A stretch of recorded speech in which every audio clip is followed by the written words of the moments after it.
Fundo preto. À esquerda, um microfone. À direita, as escritas. Em roxo, roda de conversa. Em letras brancas, entre arquivos e entrevistas. A pesquisa por trás dos podcasts. Na parte inferior, a ilustração de um calendário. Em letras brancas, 11 de junho de 2024, das 10 horas às 12 horas. Ícone acessível em libras. Realização EMAG. Bom dia pessoal, bom dia pessoal de casa, pessoal daqui da EMAG. Sala com paredes brancas e chão azul. Pela sala, há diferentes cadeiras coloridas posicionadas em círculo. Em uma das cadeiras, sentada, a desembargadora Renata Lotufo, desembargadora federal do TRF3. Possui pele branca e cabelos castanhos. Traja uma blusa vermelha e uma calça branca. É um grande prazer hoje a gente receber a Branca Viana, né? Quem é a Branca Viana?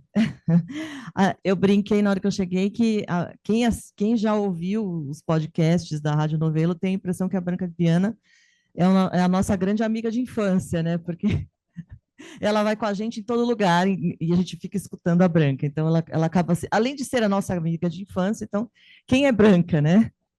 A Branca é linguista e intérprete simultânea, exerceu essa profissão por 25 anos até se tornar podcaster. Mestra em linguística pela University College de London e mestra em intérprete de conferência pela Université de Geneve. É graduada em letras pela PUC do Rio. Em 2019, fundou a produtora de podcasts Rádio Novelo, no Rio de Janeiro. Hoje é a maior produtora de podcasts com DNA jornalístico do país, responsável por mais de 20 produções entre podcasts próprios e para clientes. Em 2020, foi lançada a primeira série original, Praia dos Ossos, referência no estilo narrativo de podcasts em língua portuguesa, que ultrapassou 5 milhões de downloads em 3 anos. Em 2002, foram produzidos outros 3 projetos originais, Crime e Castigo, Tempo Quente e Rádio Novelo Apresenta, podcast semanal narrativo da produtora, além do projeto Querino, que traz um olhar afrocentrado sobre a história do Brasil. No ano passado, nasceram mais 2 episódios de podcasts da Rádio Novelo Apresenta, Mexer no Vespeiro e O Visconde, que trazem à tona o passado escravocrata da sua família. Bom, quando surgiu a ideia de chamar a Branca aqui, a gente conseguiu conversar com a Branca, a ideia era pedir para a Branca fazer uma palestra para ela contar como que foi essa incursão jornalística no mundo do judiciário, no mundo da justiça, que começou na Praia dos Ossos, e a Praia dos Ossos foi uma coisa tão inquietante que acabou gerando o Crime e Castigo. E aí, na hora que eu fui conversando com a Branca falou assim, não, mas eu não dou palestra, eu não quero dar palestra e tal. Então, a gente propôs uma roda de conversas. Então, por isso, primeira coisa que eu peço para que todo mundo que está aqui, que está em casa, que participe, que faça perguntas, porque não é uma palestra, né, Branca? É uma roda de conversas. Eu vou dar o pontapé inicial, caso alguém esteja tímido, e aí, assim, acho que a gente pode começar você contando um pouco a história da Rádio Novelo, dos podcasts, e como foi para você entrar nesse mundo, né? O mundo do judiciário, o mundo da justiça. Esse mundo é uma caixa preta, efetivamente, né? Completamente. Oi, tá? Branca Viana, fundadora da Rádio Novelo, possui pele branca e cabelos castanhos. Traja uma jaqueta jeans sobreposta a uma blusa branca e uma calça verde. É uma caixa preta. Vocês sabem disso melhor do que eu. É uma caixa preta mesmo. E para quem está de fora, é um pouco assustador, porque é uma caixa preta que tem um poder imenso sobre a vida da gente, sobre a vida de qualquer pessoa. Menos sobre a vida de uma pessoa como eu, que sou uma mulher branca, de classe alta. Então, no meu caso, o poder é menor. E isso é um dos grandes problemas do nosso país, né? Mas mesmo para mim, obviamente, eu não quero ter nada a ver com vocês. Nunca na minha vida. Se eu puder passar a vida inteira sem ter que lidar com o judiciário de um modo geral, é melhor. Eu acho que essa é a sensação de todo mundo, justamente porque dá muito medo, porque o poder é muito grande. E o poder é muito grande e a transparência não. Então, a gente fica realmente muito à mercê, muito assustada. Quando a gente fez o Praia dos Ossos, que é sobre o assassinato da Ângela Diniz, que é um assassinato que aconteceu nos anos 70, e tudo que aconteceu na defesa do assassino dela, em que ela foi acusada de provocar a própria morte, né, pela conduta dela. Então, a gente não esperava atingir o judiciário, jamais, assim, realmente não passou pela cabeça. A gente fez nós não somos especialistas, não tem uma pessoa que seja advogado ou que tenha qualquer relação com o judiciário na equipe. Obviamente, a gente leu muito, a gente estudou muito, a gente falou com muita gente, a gente pesquisou muito. Praia dos Ossos levou 2 anos para fazer, o Crime e Castigo levou quase isso, levou 1 ano e 6, mais ou menos, ou até um pouco mais. Porque é tudo muito complexo, né? É muito difícil.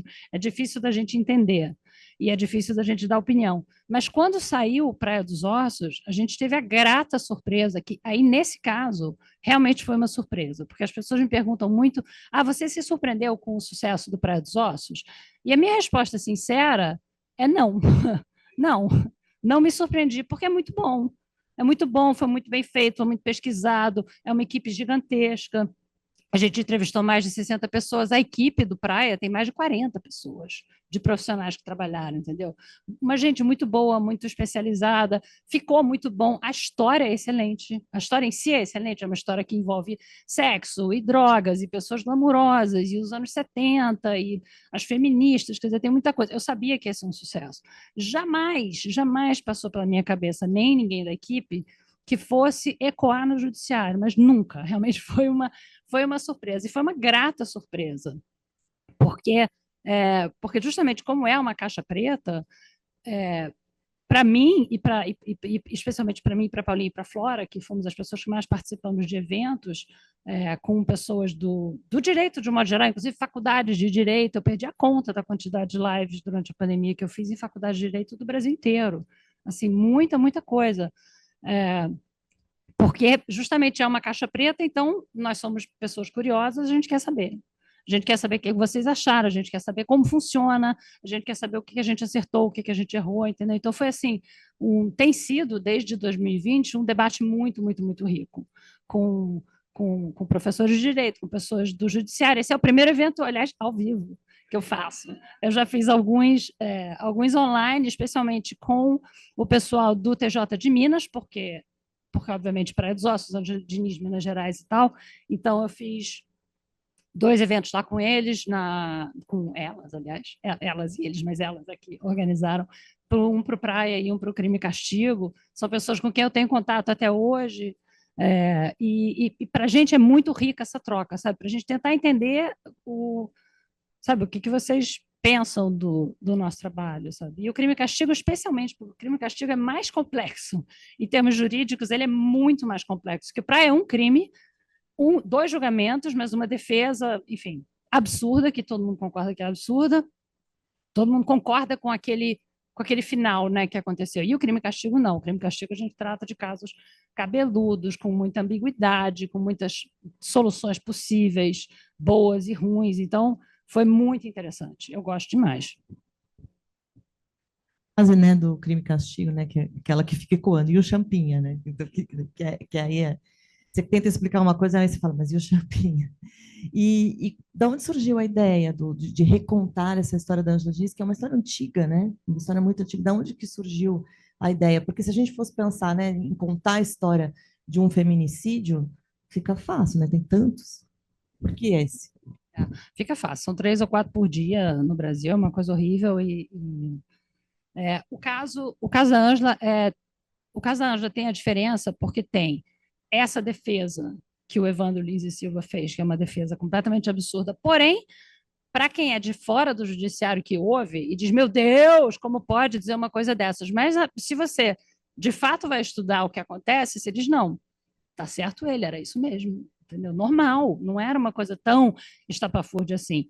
Foi porque, enfim, ela era muito famosa e o Doca também, e aí saiu no Rio, em São Paulo e tudo mais. Mas a gente sabe, a gente inclusive entrevistou advogados que estavam em 2018, 19 e 20 falando exatamente a mesma coisa. Então, não é.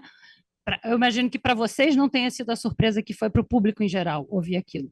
Mas o que aconteceu é que eu fazia. O meu primeiro podcast não foi o Praia, foi um podcast chamado Maria Vai com as Outras, que era um podcast sobre mulher e mercado de trabalho, que eu fiz para a revista Piauí. Eu e a Paula Scarpim, que era repórter da revista Piauí na época e hoje em dia é minha sócia na Novelo. A gente estava fazendo esse podcast em que a gente entrevistava mulheres, inclusive do judiciário, mulheres na ciência, mulheres em várias posições, para entender como é que era a vida de trabalho delas. Porque, como você leu aí no meu currículo, eu fui intérprete simultânea a vida inteira. Realmente a vida inteira, desde os meus 20 e poucos anos até parar. Então, eu nunca tive, sabe, eu nunca trabalhei num escritório, eu nunca tive um chefe só, eu sempre fui autônoma, e eu queria muito saber como é que era a vida das outras mulheres nas outras profissões. Então, a gente fez esse podcast e teve uma vez que a Paulinha estava fazendo uma reportagem sobre a história de um crime horroroso da Elise Matsunaga, né, que matou o marido, não sei o quê. Eu odeio história de true crime, vocês não vão acreditar, porque eu fiz 2 podcasts inteiros sobre true crime com crimes horrorosos, mas, enfim, eu odeio, realmente odeio essa exploração do crime, da coisa gráfica, eu acho uma coisa horrível, especialmente quando as vítimas são mulheres, mas a Paulinha começou a me contar desse caso, e eu falei, chega, para de contar, mas isso me lembra. Eu falei para ela, tem um caso de true crime, um caso de um crime real que aconteceu, e que eu acho que é por isso que eu tenho tanto horror de histórias de crime. São 2 casos, na verdade. Eu contei para ela, eu falei, tem o da Ângela Diniz, que ela nunca tinha ouvido falar, eu contei a história toda, inclusive a parte do movimento feminista, porque eu acompanhei, porque a minha mãe era membro, fazia parte do movimento feminista, e o assassinato de uma jovem chamada Cláudia Lecim Rodrigues, que foi assassinada no Rio de Janeiro, meses depois da Ângela, foi no início de 77. Um crime horroroso, horroroso. Ela foi estuprada, ela apanhou, depois o corpo dela foi jogado nas pedras da Avenida Niemeyer. E essa moça, eu tinha 14 anos na época e ela tinha, sei lá, 18, 19, sabe? Então, a vida dela era muito mais próxima da minha do que a Ângela. A Ângela era assim, ela morreu com 32, mas eu com 14 eu achava ela uma senhora. Eu sabia quem era, ela era uma celebridade. Mas a Cláudia Lecim era uma menina. Eu me lembro de ver foto do quarto dela na manchete e olhar e dizer igual ao meu quarto. Sabe, pôster na parede, da banda que ela gostava, foto dos amigos presas em painel de cortiça. Era um quarto igual ao meu, sabe? Aquilo foi a primeira vez que eu senti o risco que eu corria por ser mulher. Sabe? Nas outras cadeiras, há outras pessoas sentadas. No canto inferior direito, há uma intérprete de Libras. Eu acho que a gente deve ter a mesma idade, imagino. E aconteceu um negócio similar comigo com o caso da Cláudia. Meus pais, minha mãe, no caso, ela usou a história da Cláudia para falar, tá vendo porque eu não te deixo sair? Tá vendo? Olha só, ela usava drogas e não sei o quê. Usou isso como uma forma de constrangimento, né? E ela é outra que foi considerada culpada da própria morte. Por causa disso, ela era uma menina, ela transava com esses caras, ela tomava drogas, ela gostava de ir a festas, enfim, ela era uma menina de 18, 19 anos no Rio de Janeiro, nos anos 70. Né? Mas, então, eu contei para a Paulinha essa história da Ângela Diniz e deu uma luz na cabeça da gente. A gente falou, pô, essa história da Ângela, como envolve a questão do movimento feminista, daria um super podcast. E aí foi nesse momento que a gente resolveu criar a novela. Eu continuava trabalhando como intérprete, fazendo esse podcast para Piauí, ela era repórter da Piauí, a Flora, que também é minha sócia na novela, é casada com a Paulinha, também adora podcast, e a gente falou, não, tá aí, vamos... Esse é um podcast que a Piauí não vai querer fazer, não tem orçamento, não tem equipe, não teria interesse, mas a gente quer fazer, vamos criar a nossa própria produtora, entendeu? Aí todo mundo parou de fazer o que fazia, eu parei de interpretar, a Paulinha saiu da Piauí, e a gente fundou a Novelo. Então foi assim que começou.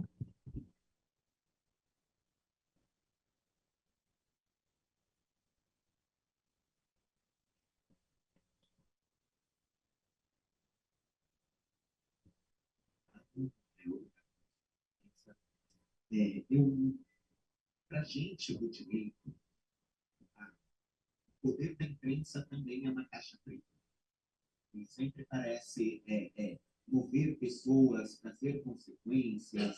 Então, assim, a gente já tem casos objetivos de podcasts de true crime que levaram a consequências reais, sensíveis. Tipo, o caso Evandro fez reabrirem a revisão criminal. O podcast do Chico Felice fez fechar o ateliê do sujeito. O quanto vocês são conscientes disso? Vocês lidam com essa possibilidade? vocês já enfrentaram uma situação assim em algum momento? De alguém falar, meu Deus, isso aconteceu por causa do meu podcast? Graças a Deus, não. Porque isso pode acontecer para o bem ou para o mal. E a gente não tem controle. Então, a gente tem controle, não é verdade? A gente tem controle, sim. Então, tudo isso tem que ser feito com muito, muito, muito cuidado. E esse é um dos motivos que eu não gosto de podcast de true crime. Primeiro, eu não gosto de crime, eu tenho medo, eu fico assustada, enfim, tenho horror a essas coisas.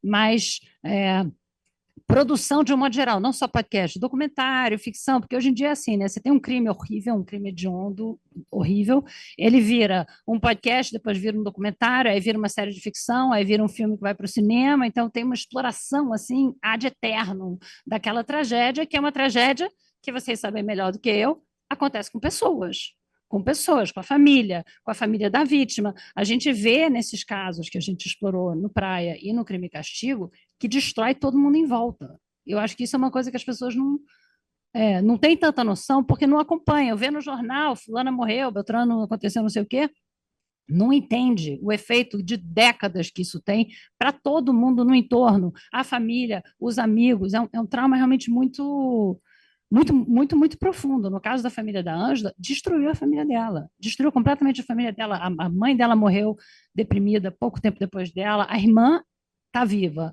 mas tem uma depressão profunda até hoje, já de 30 anos, tipo, não sai de casa. Um filho morreu de um acidente de carro pouco tempo depois, um outro filho teve um acidente também e ficou com lesões terríveis, quem cuida dele é a irmã. A única pessoa que conseguiu continuar e ter uma vida, enfim, ter uma vida, uma profissão e família e tal, foi a filha dela. O resto da família acabou, a família foi destruída. Não só pelo ato em si do assassinato da Ângela, mas pelo que a imprensa fez com a Ângela, entendeu? Aí, eles eram adolescentes na época, os filhos, e, enfim, a mãe era uma senhora, e eles tiveram que ficar de 77, né, 76, ela morreu em 76, mas na virada do ano, né? Então, de 1977 até 1981, e depois, ouvindo que a mãe era uma vadia, que ela era culpada da própria morte, que absurdo, que ela era uma mãe desnaturada, que ela não amava os filhos. Isso acabou com a família, isso destruiu a família. Então, tem que tomar muito, muito, muito cuidado quando você vai lidar com essas questões, né? No caso dos crimes de que a gente tratou, tanto no Praia quanto no Crime e Castigo, eram questões já resolvidas. Não tinha, assim, não tinha ninguém na prisão que fosse sair ou ficar. Então, facilita um pouco, porque a questão está resolvida, não tem muito uma consequência que possa... fora a exposição das pessoas, né? Que isso é uma coisa que a gente tomou muito cuidado, no caso do Praia, de proteger a família da Ângela. A gente não fala dos filhos dela, a gente não fala dos filhos do Doca, a gente não fala da família de ninguém. Por quê? Porque eles não têm nada a ver com isso. Eles não têm absolutamente nada a ver com isso. Então, a gente só conta o que era público na época. A gente usa o jornal e as rádios e televisões e tal para falar disso. No caso do Crime e Castigo, a gente teve a anuência das pessoas que foram falar com a gente, porque foram pessoas que concordaram em contar suas histórias, né? E eu acho que a imprensa pode ter um papel positivo e um papel nocivo, muito, muito, muito nocivo. Tem um livro que eu gosto muito de citar, que é de umas jornalistas, falando sobre como a imprensa trata de casos de feminicídio. E o livro se chama... como é que é o negócio?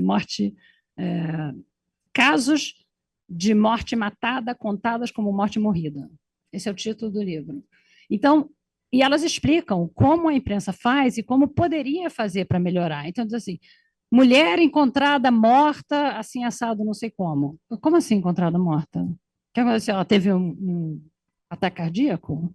Como assim encontrada morta? A mulher está toda esfaqueada. Não, assassinada. Ela foi assassinada por alguém. Às vezes sabe-se quem foi. Às vezes o cara está lá, na frente. Aquele caso daquela juíza que foi assassinada pelo marido no Rio de Janeiro, no Natal, na frente dos filhos, na frente de um shopping, na frente, entendeu? O cara estava lá na frente. E aí diz que fulana foi esfaqueada. Não, Beltrano esfaqueou, entendeu? Bota na voz ativa. E elas dão várias dicas desse tipo, sabe? De erros que são cometidos, sei lá, mulher é jogada da janela. Como assim, entendeu? Quem jogou? Foi um ser mágico que jogou, né? Então, esse tipo de cuidado tem que ser tomado. Eu acho que a imprensa pode ter um papel muito positivo de explicar as coisas, e aí, para isso, a gente depende de vocês, que vocês expliquem para a gente em linguagem de gente, tá? Em linguagem de gente, pelo amor de Deus, porque é um hábito, né, de falar com uma linguagem técnica que a gente realmente não entende, a gente não está fingindo que a gente não entende, a gente de fato não entende. Explicar para a gente as coisas como funcionam e os repórteres, jornalistas também terem a responsabilidade de não sensacionalizar e de tentar entender. É muito difícil tentar entender as questões do judiciário, não só no Brasil, no mundo inteiro. Faz sentido que seja complexo, está lidando com questões muito complexas, né? Especialmente a justiça criminal. Então, é difícil mesmo. Então, você tem que parar e você tem que ter o tempo necessário para entender, para ler, para conversar com as pessoas, para poder transmitir aquilo para o público de uma maneira responsável. A desembargadora Renata Lotufo aponta o dedo indicador para uma pessoa e sorri. Entendi. Estou falando especificamente sobre o crime e castigo, né? Primeiro, eu achei assim, 1 ano e meio realmente bem mais técnico, né? Do que o professor.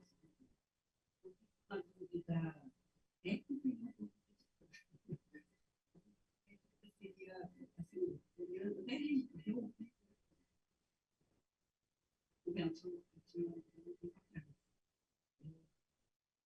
da impressão assim, que no início realmente vai assim, em direção à justiça restaurativa, né, como solução de várias questões complexas. Hoje acaba meio assim, essa experiência aí, eu fico também pensando assim, na época da faculdade, a gente entra pensando várias ideias assim, diferentes também ao longo da vida. A gente vai tomando conhecimento da complexidade de tudo, né, da estrutura, do processo em si. Então, acho que eu ter essa noção, assim, realmente, para essa impressão do ouvinte foi respondeu o que aconteceu com quem estava pesquisando, né, e sobre a pesquisa em si, chegou aquelas histórias, essa situação de ter sido concluídos os julgamentos que foi um critério, funciona, né, para a escolha do tipo de crime. A gente... Isso é trabalho de produtor, né? De produtor, e no nosso caso, de produtora. É impressionante.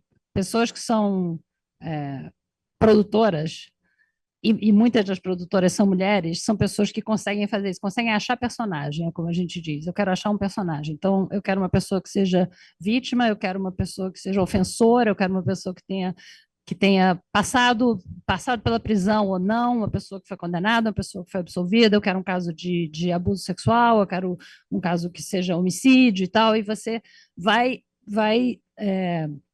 fechando assim, e a produtora sai atrás de pessoas que queiram falar, porque, obviamente, por motivos totalmente compreensíveis, as pessoas que passam por esse tipo de experiência não querem falar, não estão interessadas em falar. Então, você vai falando com as pessoas que você consegue falar, né? Enfim, muita gente não quer, muita gente bate o telefone na sua cara, nunca responde, às vezes diz que vai responder, mas não responde. Então, essa é a parte de como que a gente acha os casos. A questão dos casos já terem todos se encerrado era importante justamente por causa disso, porque a gente não queria interferir nos processos em andamento, fosse qual fosse. Porque a gente não sabe nada, entendeu? A gente não sabe nada, você não sabe o efeito que você vai ter. Você pode ter um efeito positivo. Tem um caso famoso nos Estados Unidos de um podcast, aliás, excelente, chamado In the Dark, que teve 2 episódios, você conhece? É sensacional aquele podcast, que tirou um cara que estava condenado à morte. Então, e ele realmente era inocente mesmo, ele estava preso há décadas e ele foi solto, e enfim, não tinha sido ele. E foi resultado desse podcast. Mas o efeito, a chance de ter um efeito positivo assim é muito menor, na minha opinião, do que a chance de ter um efeito nocivo sobre um caso qualquer que ainda esteja em andamento. Então, esse era mais ou menos um cuidado que a gente tinha, sabe? A gente estava tratando de casos do passado. Uma outra vantagem de você tratar de casos do passado é que as pessoas tiveram tempo de refletir. Se você está tratando de um caso muito em vivo, as pessoas envolvidas ainda não tiveram tempo de refletir, ainda não entenderam as consequências que aquele caso vai ter nem para o processo em si, nem para a vida delas. e a vida das famílias. Então, para a gente era importante que fossem pessoas que tivessem refletido, e isso implica ter passado um certo tempo. Em questão de pesquisa, assim, foi uma loucura o Crime e Castigo. Demorou muito tempo, porque a pesquisa era muito complexa, era muito difícil, a gente demorava muito para entender, a gente tinha que tentar falar com as pessoas que a gente conhecia do judiciário, para explicar para a gente, o que está acontecendo aqui, o que esse cara quer dizer. A gente leu muito sobre teoria, muita coisa, que, como vocês sabem, é difícil de entender, eu imagino que até para vocês é difícil de entender, mas para a gente é assim, realmente muito hermético. E a gente conversou com muita gente, mas o mais difícil do Crime e Castigo foi o roteiro. Foi conseguir fazer um roteiro que fizesse com que o ouvinte quisesse passar de um episódio para o outro. Isso no Praia é fácil. Isso no Praia é muito fácil. Você está contando uma história, não exatamente em ordem cronológica, você está contando uma história que tem começo, meio e fim. Você tem uma série de elementos que faz com que as pessoas queiram. A gente não está falando do crime, na verdade, a gente fala do crime no primeiro episódio, depois acabou. O segundo, a gente fala do julgamento. O terceiro, a gente já está em Minas, com ela fazendo baile de debutante, depois os namorados, aí depois aparece o DOCA, as feministas e tal. Então, é mais fácil você conseguir fazer. Apesar de que também demorou para caramba. A gente teve que ter roteiristas que trabalham com televisão e tal. Mas no Crime e Castigo, em que a gente falava de um caso diferente em cada episódio, casos horrorosos, em que as pessoas que estão dando entrevista estão chorando. Você diz como é que a gente vai fazer que os ouvintes queiram passar de um episódio para o outro? E isso foi o que mais demorou. Mais demorou, a gente chegou a trocar de equipe de roteirista. A gente estava com 2 roteiristas que não conseguiam fazer, a gente trocou, aí a gente achou uma roteirista maravilhosa, adoraria que ela tivesse mais tempo para trabalhar com a gente, mas era muito ocupada, chamada Ludmila Naves, que estava acompanhando a gente naquilo tudo, e a gente não conseguia fazer a ligação de um episódio para o outro. E a Ludmila, que não estava fazendo a pesquisa, ela era só roteirista, ela ouvia eu, Paulinho e Flora falando sobre as coisas que a gente tinha aprendido, as conversas que a gente tinha tido, a gente falando com juízes, enfim, com todo mundo. E ela, de repente, deu uma luz nela, ela falou, gente, é isso. O que o ouvinte vai querer para juntar os episódios é essa conversa que vocês estão tendo aqui, que eu sou a única pessoa que estou ouvindo. Essas dúvidas de vocês, essas inquietações de vocês, essas reflexões de vocês 3, é isso que vai fazer juntar os episódios. E aí a gente fez assim, a gente passou a gravar essas conversas que a gente estava tendo né, ao longo da produção do podcast, que eram conversas que a gente estava tendo para a gente tentar entender o que estava acontecendo, a gente passou a gravar e aí a gente usou no roteiro. Essa foi a solução, por isso que demorou tanto. Na verdade, as entrevistas e tal já estava tudo feito e a gente não sabia como montar. Uma mulher passa um microfone para outra mulher que possui pele branca e cabelos pretos. Traja um óculos de grau, uma blusa preta e uma calça branca. Branca, por favor. Acho que um pouco na esteira da pergunta que ela fez, né? Que é assim, sobre como ficou para você, depois desse podcast, a aplicação da justiça restaurativa no judiciário. Bom, eu fiquei assustada. Eu fiquei um pouco assustada com a coisa da constelação familiar. Aquilo realmente aquilo foi um susto. Eu nunca tinha ouvido falar. Quando a gente diz no Crime e Castigo, né? A gente está pesquisando esse negócio há 1 ano e meio. Ninguém falou disso até agora. Foi um ouvinte do Praia que mandou um e-mail para a gente dizendo eu sou terapeuta e acontece isso e aquilo e aquilo. Aí a gente falou, caramba, que diabos é isso de constelação familiar? Aí a gente foi pesquisar e eu confesso que isso é uma coisa que me tira o sono. Até agora me tira o sono. Eu acho uma coisa maluca que possa ter isso oficialmente, entendeu? Porque é uma coisa, enfim, cada um escolhe a terapia que quiser e a pessoa vai fazer a terapia na sua vida pessoal que tiver bem afim, e aí beleza, uma vai fazer terapia junguiana, outra freudiana, outra pessoa vai para um retiro, a outra vai fazer constelação familiar. Eu não tenho nada a ver com isso.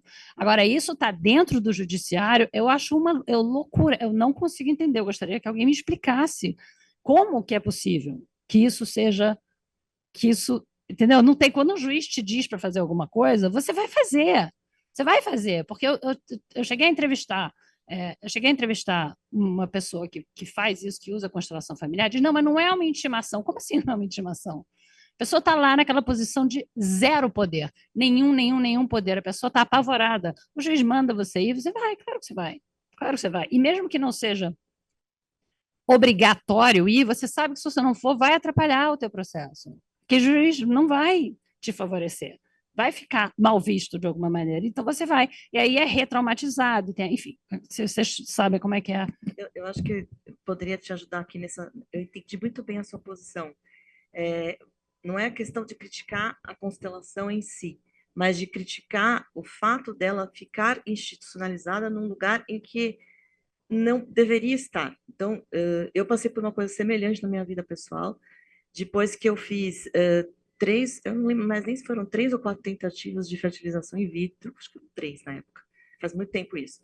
E aí o médico, na ocasião, chegou e falou assim, Renata, tá difícil, na sua próxima fertilização, antes da gente fazer, você vai fazer um mapa astral. Então, veja, não é a questão. Então, veja, a questão não é o mapa astral. Eu individualmente, ter optado por ir lá fazer o mapa astral, consultar os búzios, o xamã, ir na igreja, fazer novena. Isso aí é uma coisa do foro íntimo da pessoa. Mas você não espera que um médico fale isso, porque você espera do médico a parte científica. Então, voltando assim e comparando, eu entendo muito bem o que você está falando. A pessoa que está submetida ao judiciário não espera que o judiciário vá mandar ela fazer um mapa astral, vai fazer um negócio como a constelação familiar, em que também é um lugar assim que você fica, é um terreno tão assim acidente, digamos assim, um terreno, uma areia movediça, que você também não consegue diferenciar quem que é profissional sério, quem que está lá só inventando, ou enfim. Então, eu acho que se deixou muito claro, mas assim, eu só queria reforçar que a crítica não é da coisa em si, mas é o lugar em que ela é posta. É estranho mesmo. Eu acho muito estranho, e eu concordo com você.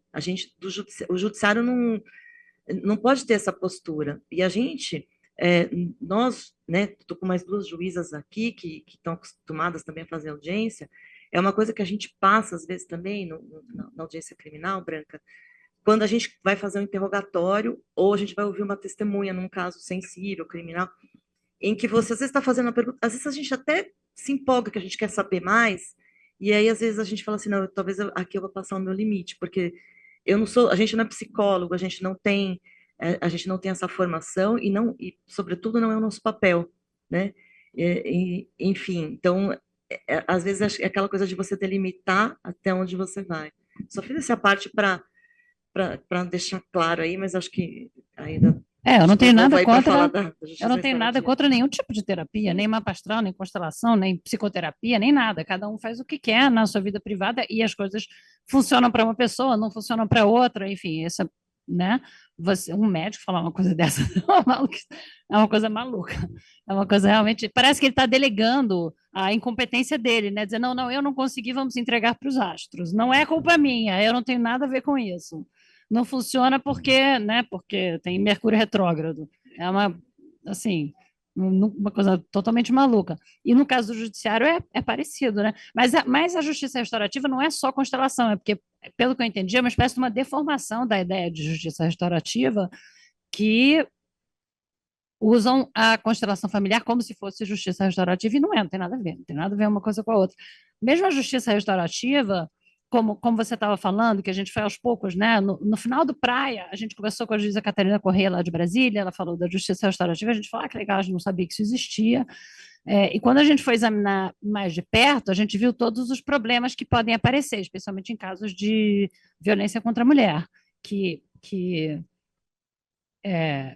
eu conversei muito com a Fernanda Rosenblatt, a acadêmica lá de Pernambuco, que estuda teoria crítica do direito, e é muito, muito boa, ela explica as coisas muito bem, foi muito legal ler os textos dela e conversar com ela, e mesmo ela não conseguiu me convencer, entendeu? Que eu fico, será que realmente dá para você usar justiça restaurativa em casos de violência doméstica?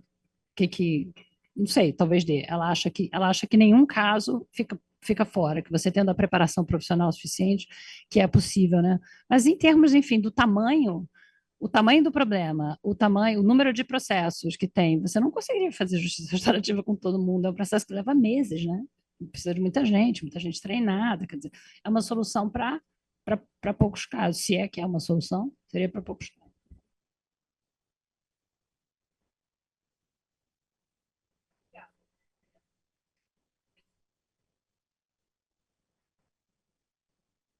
Agora foi.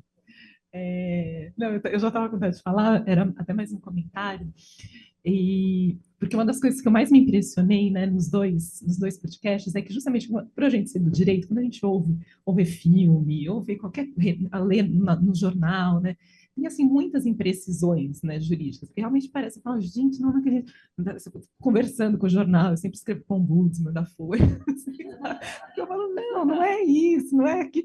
Então, assim, e de fato, assim, está super explicado, porque é difícil mesmo, é a mesma coisa a gente falar de coisas médicas, a gente, por exemplo, aqui tem ação de saúde, gente, é terrível, assim, eu fico super tensa, porque é isso, eu não sei do que eu estou falando, né? E eu achei isso incrível, assim, realmente, porque vocês conseguem, assim, fazer a coisa de uma forma que a gente, que é do direito, pelo menos eu falo por mim, eu falo, nossa, realmente elas entenderam aqui. Então, assim, eu tiro o chapéu, eu acho, assim, realmente essa parte, e você falando que não tem ninguém do direito, né, na equipe, realmente, assim, então, é muito interessante. E para mim, um dos pontos altos, né, que eu vi dessa profundidade foi justamente nesse momento das constelações familiares, né? Porque eu trabalho aqui, eu e a Carla trabalhamos com a Justiça Restaurativa aqui na Justiça Federal, gente, tem coisa que me dá mais pavor é quando misturam Justiça Restaurativa com constelação familiar. Que eu também não tenho nada contra, já até participei, mas assim, eu até por ter já participado, não no judiciário, eu entendo que é algo que tem para além de terapia, é algo que tem uma coisa espiritual, e aí eu acho que é uma mistura que não pode acontecer dentro do judiciário. Você tem essa clareza, assim, que a gente não pode entrar nessa esfera, né? Não pode, assim, é perigoso, não pode porque a Constituição diz como é que é o nosso Estado aqui. Então, uma das coisas que eu mais, assim, fiquei admirada mesmo no Crime e Castigo é que quando chega essa questão, eu falei, nossa, agora elas vão cair, né? Aí elas vão achar que é verdade, que justiça restaurativa é constelação. E aí, assim, eu fiquei muito feliz, né, de vocês terem tido, assim, realmente, que eu acho que é até uma honestidade, assim, né, de ir realmente apurar e não reproduzir algo que seria fácil de reproduzir, porque as coisas não têm nada a ver, mas, assim, sabe, nada. A justiça restaurativa tem uma origem nas práticas ancestrais indígenas, né, e a constelação familiar vem de um outro lugar, né, que não tem, né. Então, isso é uma coisa que eu realmente fiquei muito, muito feliz. E, assim, existe até um movimento para proibir, né? Assim, tem já no CNJ, assim, esses dias eu vi que tem um projeto de lei que está nesse sentido. O projeto de lei é até engraçado, porque ele fala assim, a lei, nunca vi assim, o artigo da lei, a suposta prática, gente, está escrito assim, uma suposta prática terapêutica, eu falei, gente, esse artigo não vai passar assim. Mas, enfim, é um movimento que preocupa mesmo, mas eu só queria assim, dizer que realmente não tem uma relação e que, de fato, né, acho que essa constatação, né, de que não dá para fazer trocar a justiça que a gente tem pela justiça restaurativa. Não dá mesmo, não dá mesmo.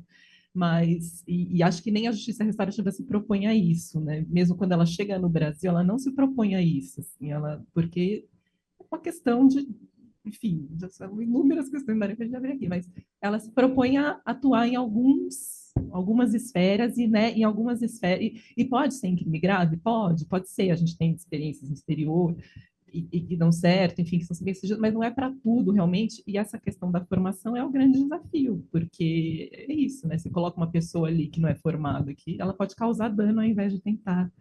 Mas então eu só queria fazer assim, esse reconhecimento assim realmente assim de como vocês foram profundas e tiveram uma honestidade de não deixar passar nenhum ponto assim para reproduzir aquilo que você está falando que não quer reproduzir, né? Que é essa desinformação. Era só esse. É o que a gente tomou, a gente realmente tomou muito cuidado. A gente ficou assim, foi penoso, o Crime e Castigo foi penoso. Foi penoso pelo fato de que a gente tinha que entender muita coisa que era muito difícil, muito, muito, muito difícil da gente entender. A gente não queria se confundir. Então, a gente não queria simplificar. A gente também não queria deixar complexo demais, porque senão ninguém ia entender, porque ninguém tinha passado pelo que a gente tinha passado, de 1 ano e meio de pesquisa e entrevistando um monte de gente. E a gente queria tomar muito cuidado, porque a gente sabia que a gente estava lidando com questões muito, muito delicadas, e a gente estava entrevistando pessoas que eram vítimas, que eram ofensores, etc., etc., e tudo que a gente falasse poderia causar um problema na vida dessas pessoas. Então, a gente estava tomando muito cuidado com isso também. E de deixar muito, muito claro que não tem solução mágica para nada na vida. muito menos para isso, muito menos para questões de justiça criminal. Não tem, assim, não tem. E não adianta também dizer, não, imagina, a gente vai resolver tudo, vai ficar tudo em paz, porque as pessoas cometem violências, sempre cometeram, sempre cometerão. Então, não é uma questão de ser pacifista nesse sentido de dizer, não, a gente vai todo mundo se abraçar, vai ficar tudo lindo. O que a gente tem que saber é, já que isso existe, já que o ser humano é assim, como é que a gente vai lidar, né? Qual é a melhor maneira de lidar? E aí tem aquela questão de que a maioria das pessoas que estão presas no Brasil estão presas por droga. E muitas vezes drogas maconha e quantidades pequenas, enfim, eu acho a questão carcerária do Brasil uma das maiores do Brasil. Eu acho um dos maiores problemas do nosso país é a questão carcerária, porque, obviamente, vocês sabem muito melhor do que eu, envolve um aumento imenso da violência e da criminalidade no país, né? E isso, eu só vejo isso piorar, entendeu? Essa questão das saidinhas, por exemplo. Eu vi a imprensa, você está falando da imprensa, esse é um caso. Eu estava vendo a imprensa tratar essa questão de vai ter saidinha, não vai ter saidinha, como se fosse uma briga entre governo e o Arthur Lira, ou o Congresso. Então, era assim, derrota para Lula, vitória para Lula, derrota para Arthur Lira. E eu dizia, gente, imprensa, isso assim, o Globo, a Folha, o Estadão, os grandes jornais, eu dizendo, não é, isso é derrota para o Brasil, vocês têm que explicar o que é essa questão, não é uma derrota para o Arthur Lira que vai ou não vai ganhar a prefeitura de Maceió, ou o Lula que vai ganhar ou perder, não é isso. A obrigação da imprensa é explicar o que é, para que o público entenda e aí possa fazer pressão para o lado que quiser. A pessoa acha que não pode ter saidinha, então vamos entender por quê. Não é porque o Lira vai ganhar ou o Pacheco vai ganhar. Entende a questão, o que significa, o que é a saidinha do preso, a consequência que isso vai ter nas penitenciárias. Passou, né? Eu acho que passou já. Eu acho que passou já, né? Eu acho que agora não vai ter, enfim. Mas é uma dessas questões jurídicas complexas que foram tratadas como se fosse um fla-flu entre o governo e o Congresso. Um ganhou, perdeu. Essa foi mais uma derrota para o Lula. Não é mais uma derrota para o Lula, é uma das questões mais importantes do Brasil, a questão carcerária, que precisa ser pensada em profundidade, está afetando todo mundo. A pessoa está saindo na rua e vai perder o celular, pensa nisso. Pensa na causa disso tudo, entendeu? Pensa o que você sair na rua aqui e perder o seu celular tem a ver com a questão de que o Brasil é o terceiro maior país do mundo, da maior população carcerária no mundo. Daqui a pouco a gente passa a China, não tá? É só que a China tem muito mais gente. Isso, a Cibele do Zoom levantou a mão, vou passar a palavra, aí depois a gente passa aqui. Pode abrir o microfone, Cibele. Obrigada. A imagem segue para a videochamada. Nela sentada está Cibele. Possui pele branca e cabelos pretos. Traja um óculos de grau e fones de ouvido. No canto inferior esquerdo, uma intérprete de Libras. Em primeiro lugar, eu queria dizer, eu não tenho palavras para dizer o quanto eu admiro o trabalho feito pela Rádio Novelo. Eu sou muito fã e, contextualizando, eu sou oficial de justiça, então eu estou sempre na rua, sempre dirigindo, e os podcasts da Rádio Novelo foram uma alternativa muito rica, porque eu não podia acompanhar a notícia, porque entre uma diligência e outra eu perdia o fio da meada. E então os podcasts foram maravilhosos e me acompanham todos os dias. Eu acho que eu ouvi quase todos, é que eu não ouvi todos os episódios da Rádio Novelo Apresenta, mas eu me tornei fã a partir do Projeto Querino, enfim, e eu vi vários. Queria dizer o seguinte, que quando foi colocado pela Branca que alguém da plateia disse que perguntou se tinha influenciado na vida de alguém, eu queria dizer que influenciou na minha, porque ouvir Projeto Querino mudou totalmente a minha concepção. Eu sou uma pessoa diferente. Ouvir episódios sobre o poder do vestidinho caiapó, redução de danos, o que está por trás da história da Varig,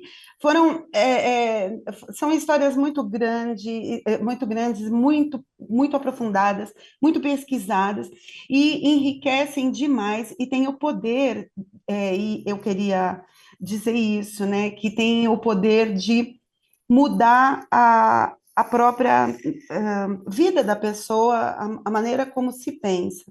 Então, então é isso que eu queria trazer aqui, que sim, que tem o condão de mudança, no meu caso, uma mudança muito positiva. E é isso, muito obrigada por toda essa riqueza que é proporcionada. E mais uma coisinha,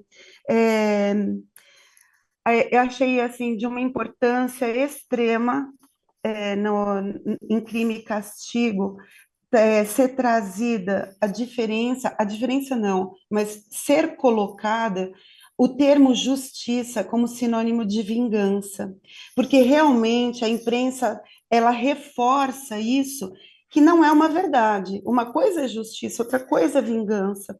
E na maioria das reportagens que a gente assiste na televisão, o repórter insiste em falar e o que você deseja depois disso? E a pessoa invariavelmente responde: eu desejo justiça. E, na verdade, ela está querendo dizer que ela deseja vingança. Então, e nesse aspecto, Crime e Castigo tem um trabalho muito bacana de trazer, de jogar os holofotes em cima desses termos e acaba esclarecendo a sociedade, ou pelo menos quem ouve esses podcasts, e a gente acaba tendo uma maior consciência disso tudo. Então, parabéns pelo trabalho, sou fã. Obrigada. Obrigada. A imagem retorna para a sala. Isso que ela acabou de falar do que é justiça foi o que motivou a gente, né? Porque quando o Praia saiu, por coincidência, o Doca Street morreu pouco tempo depois que Praia foi publicado, tipo 2 meses depois, uma coisa assim. A entrevista tinha sido feita 1 ano antes, mais até. Saiu em novembro de 2020, eu entrevistei o Doca em julho ou agosto de 2019. Então, para mim, aquilo já estava lá no passado. Mas, obviamente, ninguém sabia, claro, né? Então, quando saiu a entrevista do Doca e ele morreu 2, 3 meses depois, mais ou menos, as pessoas ligaram imediatamente uma coisa a outra. Então, a gente começou realmente a receber mensagens nas redes sociais e no e-mail também, dizendo: esse cara, como é que ele estava solto? Então, ele tinha 86 anos, tá? Ele cometeu o crime com 42, ele foi preso e tal e coisa. E as pessoas dizendo: ele tinha que ter morrido na prisão, e por que a gente não tem pena de morte no Brasil? E aí diziam essa frase, que é uma frase que me enlouquece, que eu tenho que respirar, assim, o Brasil é o país da impunidade. Eu escuto: o Brasil é o país da impunidade e é o país com a 3ª maior população carcerária do mundo. Explica para mim, então, você que está dizendo que o Brasil é o país da impunidade, explica para mim como que essas duas coisas se juntam, né? Como é que isso... Então, qual é a contradição que tem aí? E as pessoas diziam isso: o Brasil é o país da impunidade, por que a gente não tem pena de morte? E a gente levou um susto, porque, enfim, nós somos uma produtora progressista, o Praia dos Ossos é evidentemente um podcast progressista, é sobre violência contra a mulher, é sobre o feminismo, etc. e tal, e os nossos ouvintes pedindo pena de morte, ou na melhor das hipóteses, prisão perpétua. Então a gente ficou meio chocada, a gente falou: bom, vamos explorar isso um pouco mais, vamos tentar fazer um episódio. A gente foi falar com o pessoal do Laut, que a gente conhecia, porque a gente tinha feito o podcast deles. Então a gente falou: não, vamos conversar aí com uns acadêmicos para tentar fazer um episódio bônus do Praia, tentando falar sobre essa questão. E aí deu no que deu. E aí deu em 6 episódios, porque a gente viu: não, realmente o buraco é muito mais embaixo, isso merece um podcast inteiro.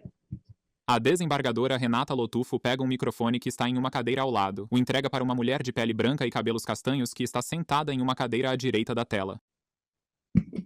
Bom dia, eu também sou uma fã branca, fã incondicional. Desculpa, cheguei atrasado, estava dando aula na PUC, mas já digo que o Praia dos Ossos eu dou para os meus alunos de processo penal. É trabalho, todo semestre tem, quando eu dou provas, quando eu dou princípios, porque é bem o que estava sendo dito aqui. Acho que o grande diferencial é que o Praia, por exemplo, não é sobre o crime.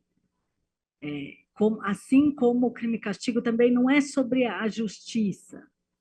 É sobre muito mais do que isso, né? É sobre tudo que envolve o Praia dos Ossos fica muito claro isso, quer dizer, é sobre como se desenvolvem as relações sociais entre as pessoas, que bate no judiciário, que bate entre a vítima e o agressor, que bate na própria imprensa, na sociedade e em tudo o que está em volta daquela situação ao longo do tempo, né? A minha dúvida é, por que e fez tanto sucesso? Fez um sucesso tão absurdo. E eu acho que a parte do sucesso é essa. Muita gente pode ter começado a ouvir pensando que era um podcast que falava de crime. E depois foi sendo engolido por aquilo. Por que você acha que a gente não tem mais desse tipo de abordagem? Porque a mim me incomoda sempre que eu gosto de true crime, eu adoro o livro romance policial, quem faz, eu sou juíza criminal, eu e a Renata somos juíza criminal há décadas, então é claro que a gente gosta, mas a gente sabe que 99% do que a gente lê, ouve e vê não é a realidade, é uma ficção. E sempre falta esse aspecto mais complexo, né? De não ser muito reducionista. Hoje em dia a gente tem isso, quer dizer, tem um assunto que é a saidinha contra ou a favor, muito pelo contrário, as pessoas nem estão entendendo do que se trata e já são contra ou a favor porque acham que se for contra estão indo numa linha, se for a favor estão indo em outra. Nesse ponto eu não consigo ver outro órgão, outra instituição mais poderosa para fazer esse trabalho do que a imprensa, né? Não consigo ver. Eu acho que, claro, tem o aspecto da escola, da educação, mas eu acho que tem mais do que isso nesse ponto, que é o papel da imprensa de fazer esse trabalho ao mesmo tempo, contar uma história agradável, de uma forma que prende o ouvinte e tudo mais, mas também trazendo toda a complexidade que tudo isso envolve. Por que você acha, e principalmente diante do sucesso, quer dizer, não é que foi feito lá o podcast para meia dúzia de pessoas, não, foi um sucesso estrondoso, de pessoas totalmente diferentes que amam. Isso eu acho interessante, porque tem pessoas mais conservadoras, mais progressistas, mais velhas, mais jovens. Eu tenho alunas que ouvem e conheço pessoas de 60, 70, 80 anos que ouvem e gostam igual. Homens gostam, mulheres gostam. Então, assim, primeiro, qual você acha que foi esse segredo? Se der para contar também, né? Porque se é segredo, né? E por que não tem mais? Por que não deveria ter muito mais diante de... Porque as pessoas querem ouvir isso, no fim. Elas não querem o reducionismo, né? Aquela coisa, não é dar fazer um programa aí para a maioria, porque a maioria está acostumada com isso. Não é, porque quando tem um produto bom, as pessoas gostam. Então, era essa a minha dúvida. E saber se não vamos ter mais, né? Porque eu fico enlouquecida. Uma maneira fácil, assim, simplista até de responder a tua pergunta é porque é um trabalho insano. Exige muito dinheiro, exige muito tempo, exige uma equipe muito grande, exige muita dedicação e exige a disponibilidade de entrar em profundidade nos assuntos, que muita gente não tem tempo de fazer. Um repórter normal de um jornal está correndo para cá, está correndo para lá, vai fazer às vezes 3 matérias num dia, 3 matérias completamente diferentes, que não tem nada a ver uma com a outra. As pessoas que cobrem crime, por exemplo, as pessoas que cobrem, né, que são repórteres policiais, estão cobrindo o crime da maneira que vai vender jornal, que vai atrair o público da maneira que eles estão acostumados, e não tem tempo de se aprofundar, né? Tanto para o Praia quanto para o Crime e Castigo. Enfim, a gente até botou a bibliografia lá no site do Praia e do Crime e Castigo. É uma bibliografia enorme e muito complexa e muito difícil. Ela estava falando do Quirino, por exemplo, do projeto Quirino, do Thiago Rogero. Esse projeto levou 3 anos para fazer. Teve 1 ano inteiro só de pesquisa. Era o Thiago, com 2 historiadores, trabalhando, só pesquisando, sem entrevistar ninguém, sem produzir absolutamente nada, só pesquisando. Depois de 1 ano inteiro de pesquisa, é que ele saiu entrevistando as pessoas durante 1 ano e depois para a produção, montagem, sonorização, ver o que mais precisava, etc. não é fácil, sabe, você encontrar equipe, tempo e dinheiro para fazer isso. O Quirino, por exemplo, foi financiado por uma fundação chamada Instituto Ibirapitanga, que trabalha com a questão de raça e que financiou, e que nos deu esse tempo. No nosso acordo com eles, a gente falou, esse é um projeto muito complexo, que vai ter uma outra visão da história do Brasil, como ela falou, que a gente ouve e a gente muda a maneira como a gente aprendeu a história do Brasil na escola, né? Como se você pegasse aquela mesma coisa que a gente aprendeu na escola e fizesse assim, vupt! E aí você vê aquilo tudo que você aprendeu, você vê de um outro ângulo, né? Então, a nossa combinação com esse instituto, que chama Instituto Ibirapitanga, foi, olha, a gente quer fazer isso aqui. Eles falaram, não, a gente está muito interessado. A gente falou, ok, mas a gente precisa de 3 anos. Vai ter que ser... Foi 2 anos e 8 meses, na verdade. Esse é o tempo que a gente precisa. Não tem como apressar. Não tem problema a questão do racismo no Brasil. Não é nova, não tem urgência, não é uma coisa, não é exatamente, né, o que você chama de uma notícia quente. Então, eles falaram, ok, não tem problema, leva o tempo que vocês quiserem. O Praia levou 2 anos, o Crime e Castigo levou quase isso também. Porque são questões muito complexas, então a gente não tem como achar que os jornais e que as televisões e hoje em dia as redes sociais, né, o YouTube e tudo mais, vão ter esse tempo e esse cuidado de se aprofundar, né? E porque é difícil mesmo, gente. Vocês falam difícil, vocês escrevem difícil, entendeu? São coisas difíceis. Vocês estão acostumados a falar com vocês mesmos e não com o público. Então, isso eu acho que é um pouco responsabilidade de vocês também, de conseguir se comunicar com o público de uma maneira que o público entenda. Não é de uma maneira simplista, não precisa ser de uma maneira simplista, porque, como você falou, as pessoas não estão só atrás de superficialidade, as pessoas estão interessadas em se aprofundar, estão interessadas em entender. Mas se vocês continuarem falando do jeito que vocês falam, a gente literalmente não entende. A gente, para o Crime e Castigo, a gente entrevistou dois juízes, cujo nome eu não vou dizer porque eu não me lembro, eu não diria, mas eu realmente não me lembro. Eu estava tentando lembrar agora, eu não me lembro. E a gente não conseguiu usar a entrevista. Não conseguiu usar, porque não dava para entender o que o cara falava, entendeu? E eu dizia isso é para o público leigo, será que dá para explicar de outro jeito? Eu dizia, eu não entendi, me explica o que que é. Eu dizia, então, peraí, deixa eu repetir para ver se eu entendi. Aí eu dizia, não sei o que, ele dizia assim, não é isso. Então, eu dizia, então me explica o que que é.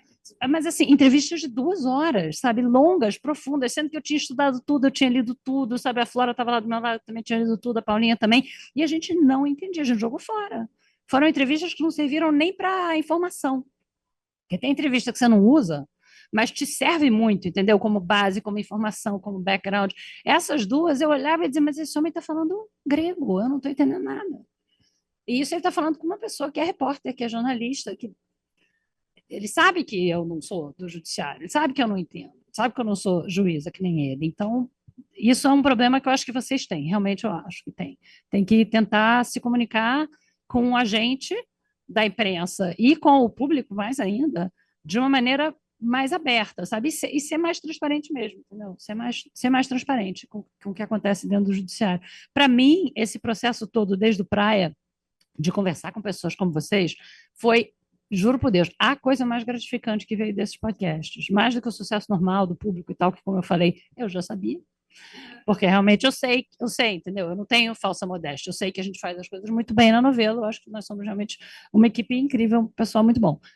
Então, essa parte eu já sabia, e é excelente, é muito gratificante, é maravilhoso, mas essa abertura de poder, por exemplo, estar aqui conversando com pessoas que têm o poder que eu não tenho, é maravilhoso, para mim é o mais gratificante. E seria muito legal se outras pessoas também tivessem essa oportunidade, sabe, essa abertura, de poder conversar com pessoas como você, de tentar entender o que acontece, e principalmente o que me deu esperanças foi ver o quanto de gente tem dentro do judiciário que pensa a justiça de uma maneira crítica e que quer mudar, e não só quer mudar, mas está tentando mudar por um caminho de justiça restaurativa, por outros caminhos, tentando melhorar a questão da justiça criminal no Brasil e tentando, enfim, tentando trabalhar com a questão prisional, que eu realmente acho assim gravíssima, vai nos levar para, sabe, para a beira do abismo, para uma situação de El Salvador, sabe, do Bukele, assim, eu acho muito, muito, muito perigoso. E isso tem que ser conversado, sabe, tem que ter essa abertura para conversar com o público. Então, acho que é de parte a parte.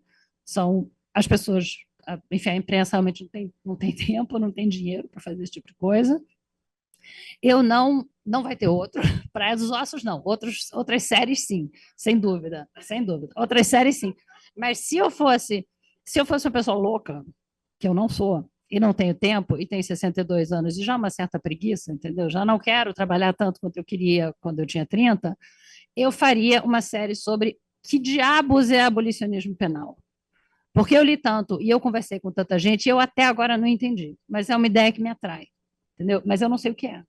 E aí as pessoas dizem, não, mas não é uma proposta, é um isso, é um aquilo. Eu digo, mas como assim? Então me explica. E uma das maneiras que eu tenho de entender as coisas é produzir alguma coisa a respeito daquela coisa que eu não entendi. Então, abolicionismo penal, eu acho que seria uma coisa que eu gostaria de entender. Assim como eu acho que outras pessoas, as pessoas que estudam abolicionismo penal, que escrevem sobre abolicionismo penal, também não conseguem explicar. Que diabo é isso? Porque aí vem aquela coisa, e o Champinha? Mas e o Champinha? E quando as pessoas dizem e o Champinha, elas não estão. Encerra o assunto, não, encerra o assunto. E eu tenho a impressão que quando as pessoas dizem e o Champinha, elas não estão pensando no Champinha, elas estão pensando no celular que perdeu na rua, estão pensando no carro que foi roubado, estão pensando em outros crimes muito distantes do caso da Liana Friedenbach, mas que afetaram a vida delas. Então, enfim, são questões muito complexas que são difíceis de entender e são difíceis de explicar, né? E eu acho que de parte a parte, tanto da parte da imprensa quanto da parte do judiciário, precisa haver mais diálogo, mais transparência, mais compreensão, porque, enfim, são questões complexas mesmo. Eu concordo com você que as pessoas não querem necessariamente tudo simplificado, que quando você apresenta para alguém, para o público, questões complexas, feitas de maneira cuidadosa, as pessoas gostam.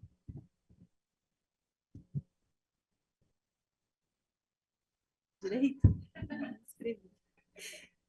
Mais uma vez, nossa, muito feliz de estar aqui, de poder te ouvir, parabéns pelo seu trabalho. A minha pergunta é bem de fã, assim, não é nem como servidora aqui. Eu queria saber um pouquinho de bastidor, né? Você falou da entrevista com o Doca, eu fiquei super curiosa de tentar entender como é que foi para você fazer essa entrevista, e para além disso, qual foi, se foi essa ou não, qual foi a entrevista mais difícil de fazer, considerando os 2 podcasts? Os dois foram duros, viu? Vou te contar, eu já entrevistei muita gente na vida, mas foi muito difícil. A entrevista do Doca foi um milagre que a nossa, mais uma vez, produtora, que no caso era a Cláudia Nogaroto, que ela conseguiu. Ele não queria dar entrevista, né? No podcast eu até boto um telefonema em que ele me diz que ele não queria dar entrevista, ele realmente não queria mesmo, mas queria, porque quem não quer não faz, entendeu? Principalmente entrevista, ninguém está obrigando o homem lá.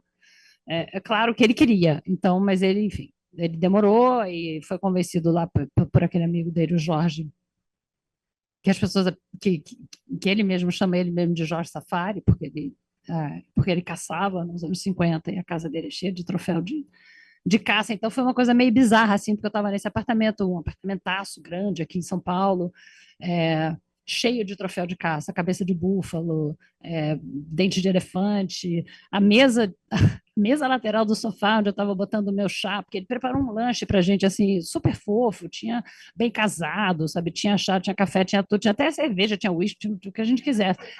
E ele, uma graça, assim, super, super fofo. Mas esse super fofo, a mesa onde eu estava botando o meu chá era uma pata de elefante, literalmente uma pata de elefante. Eu nunca tive num lugar assim, foi muito bizarro. E aí a entrevista do Doca foi uma entrevista muito difícil, porque eu achava que ele ia embora a qualquer segundo, entendeu? E eu falei, essa é a minha única chance, eu não posso.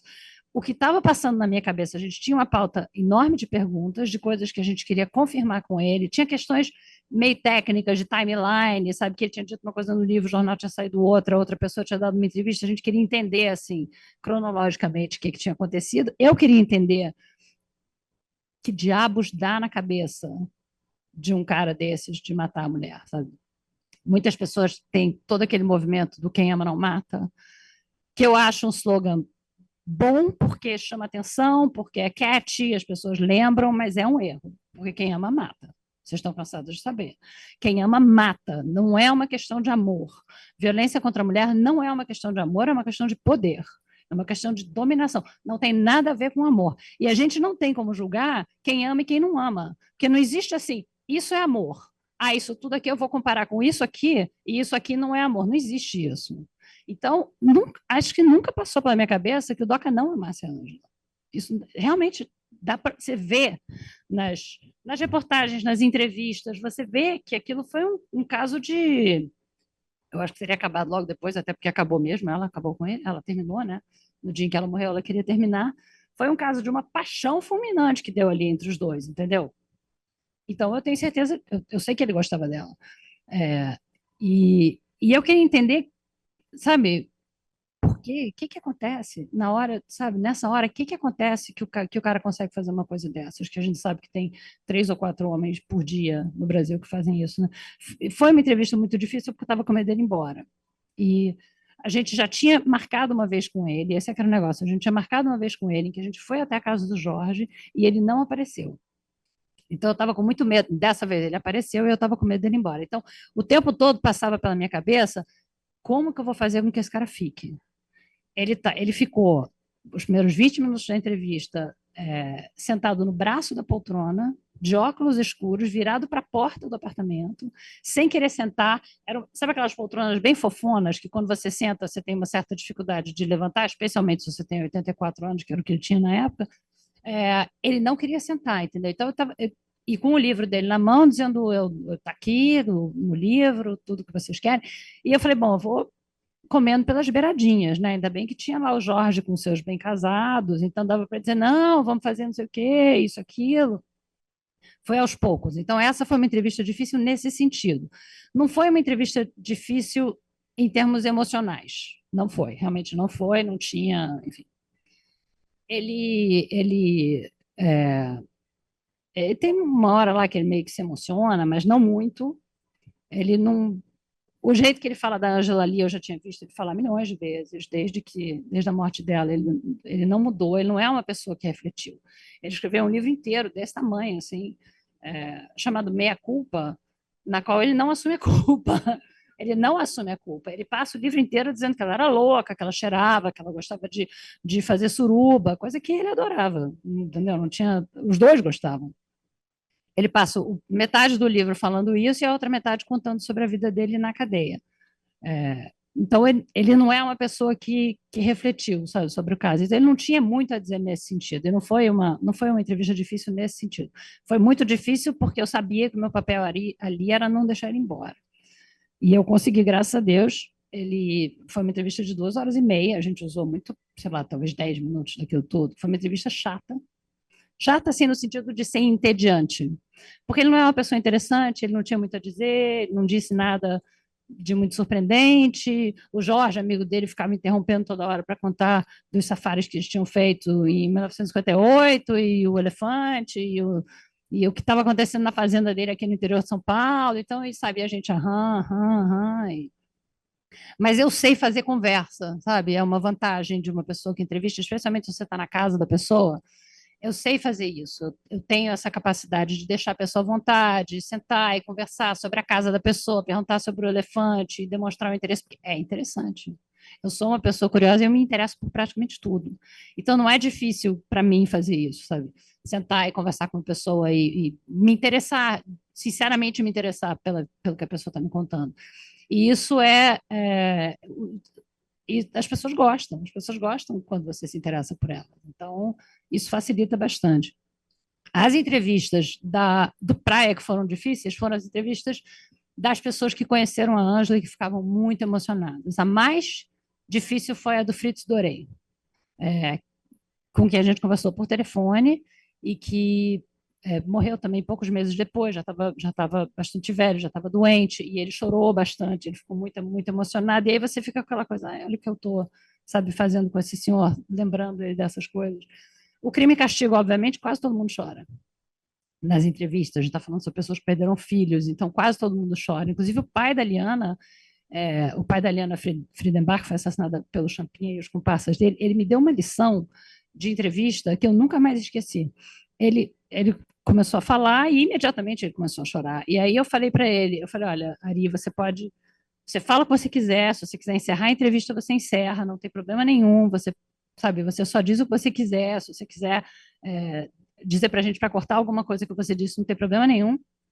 E, enfim, eu sinto muito por estar aqui te fazendo essas perguntas. E ele falou, não, eu quero falar, eu estou com vontade de falar, não se preocupe, eu estou acostumada a falar, é, eu não me incomodo com a minha emoção se você não se incomodar com a minha emoção e com as minhas lágrimas.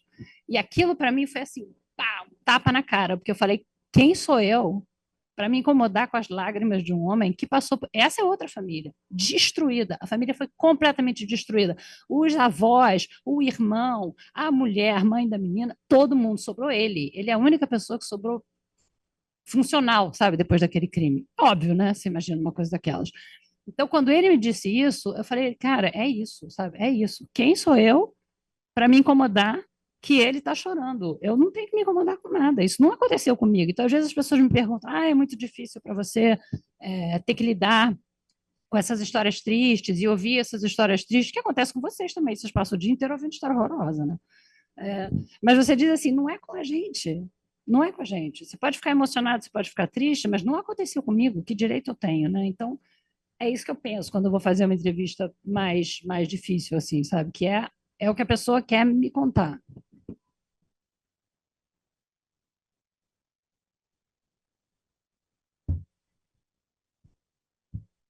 Eu queria só aproveitar para a gente não sair daqui sem ouvir você falar um pouco mais sobre o projeto Quirino, porque eu também compartilho da nossa colega do Zoom, que foi uma coisa que me tocou muito quando eu comecei a ouvir, também mudou a forma como eu passei a encarar algumas coisas, né, nesse nosso Brasil tão cheio de problemas estruturais. E aí eu queria te perguntar se ele também teve essa repercussão de você ser chamada para falar deles nas escolas ou em alguns... Como está sendo isso? Eu não, porque eu não fiz o projeto Quirino. O Tiago Rogério, sim.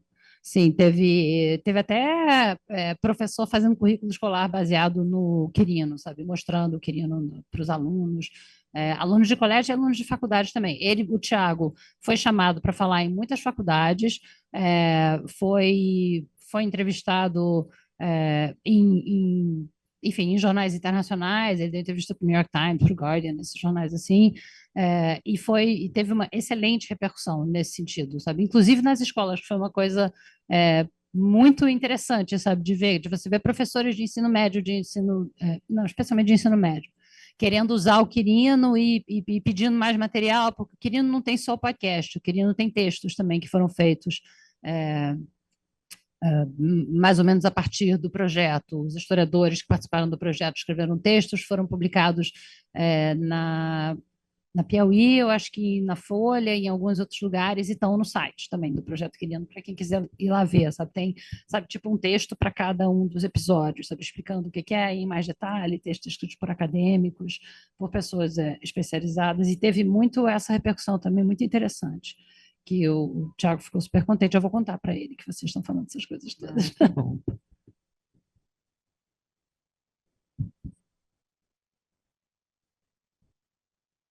Vou aproveitar, então.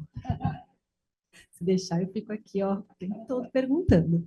Na verdade, só queria fazer um comentário também sobre o que você acabou de falar, do pai da Liana. Para mim, o caso da Liana é muito emblemático, porque assim como você colocou o caso da Leila e da Ângela, a Liana tinha um ano a menos que eu, estava no primeiro ano de faculdade, ela estava prestando FUVEST, e era assim, a história familiar é muito parecida com a minha, e ainda tinha uma questão bem bizarra nessa época, que eu saía na rua e as pessoas me paravam para me falar que eu era muito parecida fisicamente com a Liana. E eu não achava. Aí um dia eu liguei para minha mãe e falei: mãe, tá todo mundo falando. Ela, Mariana, eu não consigo assistir a reportagem porque eu acho ela muito parecida com você. Eu tinha o cabelo comprido castanho na época, olhinho claro, branquinha, nem acho que era. Mas eu era parada na rua, na faculdade, as pessoas falarem isso. E essa parte do pai dela chorando, falando: se você não se incomodar com o meu choro, para mim, eu quero falar, eu me lembro onde eu estava quando eu ouvi essa parte. Isso para mim foi muito impactante, né? E você falou um pouquinho sobre a questão da justiça, do que é justiça. Eu queria saber se você podia falar um pouquinho mais sobre isso, pensando nesses casos emblemáticos, dos seus ouvintes falarem a questão da pena de morte ou de ser da impunidade. O que para você, enquanto pessoa, se dá essa questão do judiciário, das penas e etc. Assim, o caso do Champinha, que está acho que é a única pessoa que está até hoje, quantos anos? Tem quantos anos isso? Tem mais de 20 anos, né? Tem mais de 20 anos, tem. O Champinha já está com 32, 39, 32, 40. Eu acho que ele já tem 40. ele já passou dos Acho que ele 30, tem a ele mesma idade que eu. tinha 16, é uma coisa maluca, essa coisa do Champinha é uma coisa realmente maluca e bastante sem solução, né? Porque é o que diz o advogado dele e o Ari Friedenbach no episódio, dizem que se ele sair, ele vai ser morto. Se ele sair, vão matar, e acho que é isso mesmo, acho que não tem muita dúvida. Essa questão da justiça é uma questão que me aflige e toma bastante do meu tempo e da minha cabeça, porque quando a gente pensa para as pessoas aqui no Brasil o que é justiça, pelo menos aqui no Brasil, o que é justiça, para as pessoas, justiça é prisão. E eu estava uma vez num debate com uma documentarista que tinha feito um documentário sobre um presídio feminino e sobre a vida das mulheres nesse presídio. Então, e ela, enfim, era uma coisa muito controlada, porque você filmar em presídio não é, enfim, você não consegue filmar tudo, obviamente, você tem que ser, sei lá, da Anistia Internacional, da ONU, para conseguir autorização para. É muito controlado, né? Eles escolhem quem você vai filmar, no lugar que você vai filmar, eles vestem a pessoa, eles limpam a pessoa, eles arrumam a pessoa. Então, foi um documentário assim. E ela estava falando que ela achava que devia ser, que as pessoas deviam tentar fazer, os cineastas e tal, deviam tentar fazer filmes que mostrassem realmente a realidade da prisão, a comida podre, o rato, as pessoas não sei o que, não sei o que. E o que eu pensei naquele momento, que é o que eu continuo pensando, é que essa é uma dessas maneiras simplistas de você mostrar a coisa, porque no clima que a gente está hoje em dia, e que a gente está há muitas décadas, tá? Isso não é culpa de anos recentes, não. Você mostra as pessoas na cadeia com rato, com comida podre, e as pessoas vão dizer, é isso aí, é isso mesmo, é isso que eu quero, entendeu? Porque justiça é isso que eu quero. Esse cara esfaqueou não sei quem para roubar a pessoa na rua, é isso mesmo, tem que ficar na cadeia comendo comida podre mesmo, tá certo, é isso mesmo. Então é muito, sabe, é isso que é justiça na cabeça das pessoas. Para começar, a justiça é cadeia. E eu estava pensando isso com relação, nos dois lados, pensando isso, eu estava pensando isso na questão do 6 de janeiro. Porque sempre que sai essas coisas de quem vai para a prisão, vai prisão preventiva, vai pegar 30 anos, vai não sei o quê, eu paro e digo, peraí, vamos ver, deixa eu pensar aqui com calma o que está acontecendo. Então, eu estava pensando, no caso das pessoas de alta patente que participaram do 6 de janeiro, que a gente sabe que participaram, do 8 de janeiro, perdão, 6 de janeiro é nos Estados Unidos,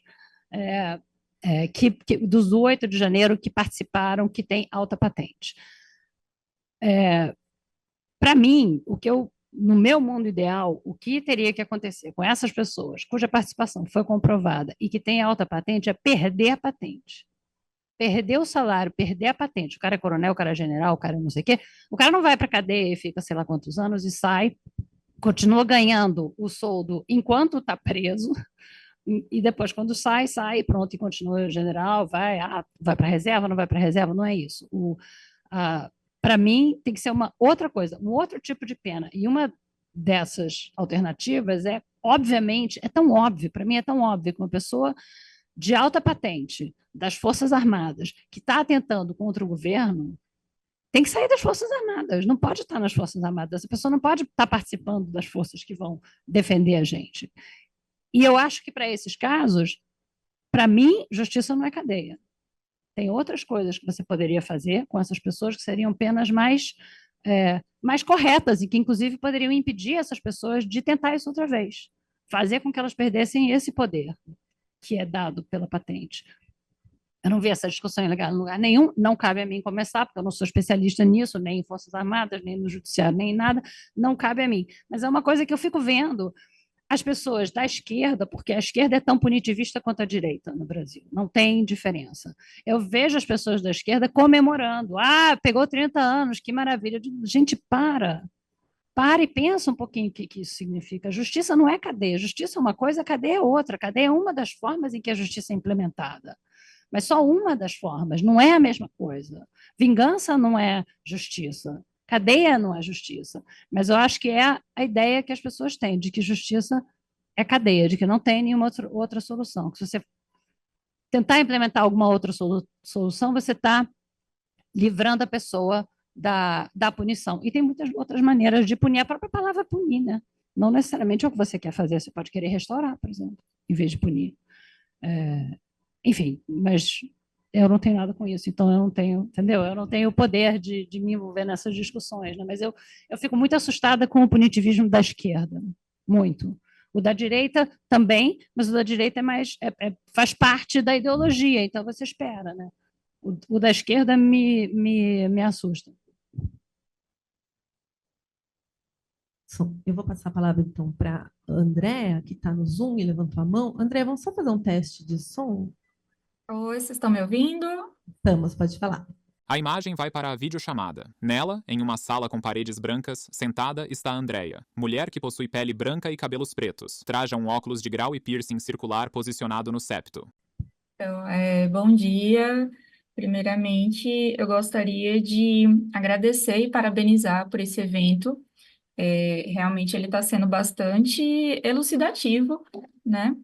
E tem sido muito abrangente, e eu achei que ele não se restringiu somente à pesquisa por trás dos podcasts, né? Gostaria de parabenizar também a Cibele Peduto pela fala de justiça não é um sinônimo de vingança, e eu, particularmente, eu gosto bastante de ouvir e assistir podcasts policiais, então a gente acaba, às vezes, saindo um pouco da razão e indo um pouco para emoção, e essa emoção, muitas vezes, nos traz esse também sentimento de vingança, e aí é quando a gente peraí, vingança realmente não é, esse tipo de vingança não traz necessariamente a justiça, né? Então foi muito importante essa fala dela, assim como é que foi trazida agora, né? Sobre a questão da cadeia, é uma das formas que a justiça é implementada. Realmente a gente sempre acaba associando a justiça à cadeia em si. E, bom, agora trazendo aqui para a minha pergunta, eu sou uma das produtoras de um podcast que nasceu ontem, praticamente, nós lançamos nosso primeiro episódio ontem, que é o Pod Perícia, e a gente traz basicamente conhecimentos acerca de perícias médicas judiciais, mas não somente perícias médicas, mas perícia médica veterinária, perícia médica contábil, então é bem amplo, né, esse campo. E no nosso primeiro episódio, nós entrevistamos o Procurador-Geral da República, o Dr. Gabriel Eustáquio, lá de Minas, aqui de Minas, em Minas no momento. E, por sorte, nós conseguimos, eu acredito que por ele tratar muito com o público, o cidadão comum, como a gente chama, ele tem uma linguagem muito fácil, muito pedagógica, então nós não tivemos dificuldade em conversar com ele e em se fazer entender, mas temos alguns episódios já gravados e nós sentimos, sim, essa dificuldade com alguns dos nossos entrevistados. Então, a minha dúvida seria mais ou menos o seguinte, como é que a gente consegue aproveitar uma entrevista em que a linguagem do entrevistando é muito rebuscada, por mais que a todo momento a gente fale que o nosso público não é só um público médico, não é só o advogado, não é só um juiz, mas é também o cidadão comum, que nós somos, né, na verdade. E assim, por mais que a gente tente traduzir, né, como você mesmo falou, que acabou jogando duas entrevistas fora, basicamente, o nosso receio é também esse, porque, como você mesma falou, realmente tem um gasto muito, muito grande, né? Não apenas financeiro, mas é toda uma equipe, é tempo, é profissional. Então, realmente é um pouquinho complicado para a gente nesse aspecto também, principalmente para nós que estamos começando. É difícil. Agora eu vou te dizer uma coisa que não é o que você quer ouvir, mas você não pode usar. Não tem como usar. A forma de você lidar com isso é porque você quer usar, você quer mostrar que você falou com essa pessoa. Então, você pode botar trechos, isso é uma resposta bem técnica, tá? Você pode usar trechos muito curtinhos, uma frase, duas frases da pessoa, que aí eu acho que você vai conseguir, tirar uma ou duas frases e você bota o que a gente chama de tapete, quer dizer, a pessoa fala uma ou duas frases e aí você vai diminuindo o volume do que a pessoa está falando e entra você na locução. A imagem retorna para a sala. Explicando o que aquela pessoa falou. Aí depois volta a pessoa, até para dar um pouco de textura, sabe, ao áudio, porque senão fica só uma locução falando, é muito chato. O ouvinte vai se distrair, porque o ouvinte de podcast está sempre fazendo faxina, andando no ônibus, e está passeando com o cachorro, está cozinhando, está fazendo outra coisa, então ele se distrai, é normal que se distraia. Você tem que ter coisas que tornem aquilo interessante. Então, isso é muito bom. Você pega um pouquinho do que a pessoa falou, faz um desce som assim, aí entra uma locução com você explicando o que aquela pessoa falou, sem dizer, agora eu vou explicar o que esse cretino aí falou. Não.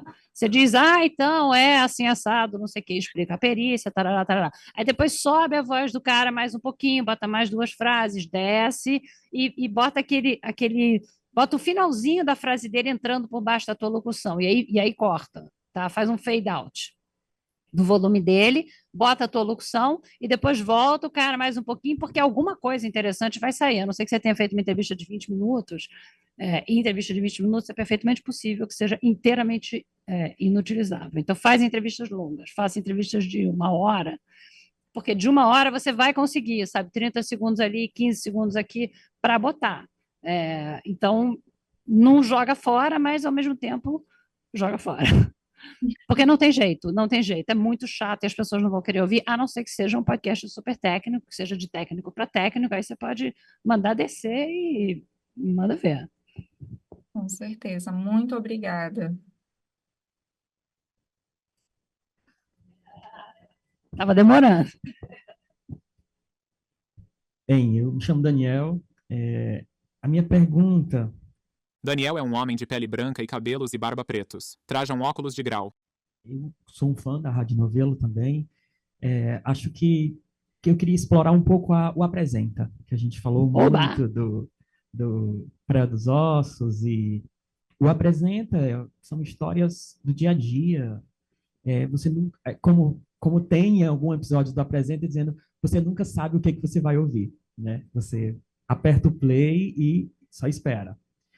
E eu acho que é muito bem apresentado a história, a pesquisa, né? Acho que a chamada do nosso encontro fala de a pesquisa por trás do podcast. Acho que tem pesquisas, como a nossa amiga ali do Zoom também falou, que muda a minha história, muda a minha forma de ver, né, a realidade. Então, existe uma pesquisa incrível, existe uma didática no que apresenta, mas eu fiquei curioso com relação a essas caixas pretas que foram apresentadas aqui. A caixa preta do direito, a caixa preta da imprensa. Eu acho que o direito fala muito difícil, né, realmente, e às vezes o que é pior, gosta de falar difícil. É pior quando gosta, né? Então, quando gosta... Tem um pouco isso, assim, não, você não vai entender. Não adianta explicar que você não vai entender. Existe, às vezes é impossível não falar, difícil. Eu estou conversando com você e eu acho que você fala muito naturalmente o roteirista e o produtor. Eu não faço a menor ideia da diferença entre um roteirista e um produtor. Eu vou te explicar. Então, eu costumo também, assim, a gente precisaria abrir essas caixas pretas. Eu sempre que eu posso, eu tento abrir a caixa preta no que eu consigo, né? Aonde eu alcanço, que não é muito, mas é sempre o que eu alcanço, sempre tento. E aí usar técnicas de comunicação. A Rádio Novelo faz muito isso, de você continuar narrando o que o cretino não conseguiu fazer, né? Então, eu acompanho muito. Mas a minha curiosidade é o seguinte, a Rádio Novelo apresenta assuntos muito complexos, são muito delicados, eu não consegui ouvir tudo, porque às vezes eu passo dias pensando em um episódio. Eu ainda não terminei de digerir aquilo, eu não consegui ainda chegar no ponto. Então, ele me toca muito. E a minha curiosidade é se consegue tocar as pessoas menos favorecidas. Porque a gente trata de muita gente desfavorecida, a gente fala das caixas pretas, sabe? Se a gente não fica... porque, não sei se eu vou conseguir me expressar, mas eu tenho receio de ficar elitista no sentido de alcance, não no sentido de de ego, de vaidade, mas é porque são assuntos tão complexos. A gente fala de justiça restaurativa, eu acho que a gente estava quase entrando no conceito do que é justiça, né? Assim, a gente discute a igualdade, tem a igualdade formal, a igualdade material, mas a justiça mesmo, a gente não trata muito sobre o conceito. Acho da prisão, as pessoas acham que justiça é prisão, que é o máximo que permite. E é o que tem, né? É o que tem. Se permitisse a morte, as pessoas iam querer a morte. Então, eu acho que é isso. Mas a minha curiosidade é essa.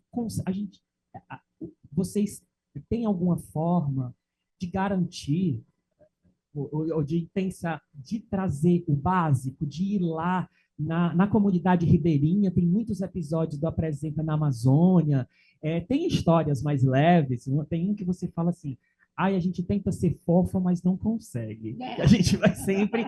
E aí fica nessa complexidade. Será que a gente está numa bolha?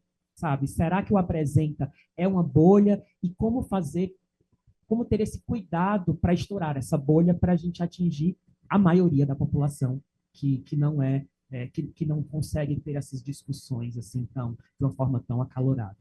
Olha, o Apresenta é uma bolha de... É principalmente uma bolha sudestina, mais do que qualquer outra bolha. Não é uma bolha de gênero, ao contrário do Praia, por exemplo, que é tipo 75% feminino público, que é uma coisa que me deixa triste, porque eu acho que violência contra a mulher é assunto de homem, não é assunto de mulher. A gente está cansada de saber o que é. Já passou por isso, todo mundo que está sentado aqui já passou por algum tipo de violência, todo mundo já leu, já sabe o que é, e os homens não, isso me deixa triste. Mas o Apresenta não, o Apresenta é mais...